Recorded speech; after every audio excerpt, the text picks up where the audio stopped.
Ni semua ni saya terpaksa buang. Sebab apa? Mai dekat sikit.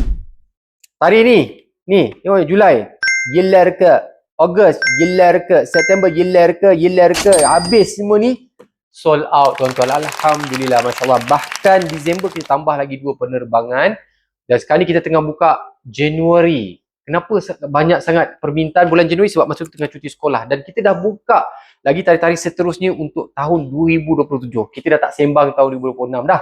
Daripada tuan-tuan semua nak merancang nak terbang, better tempat awal. Orang kata sana sini perang, ya, tapi ramai lagi yang pergi umrah. Selamat pergi dan balik, Allah izinkan. Jadi tuan-tuan perlu buat apa? Jangan tangguh.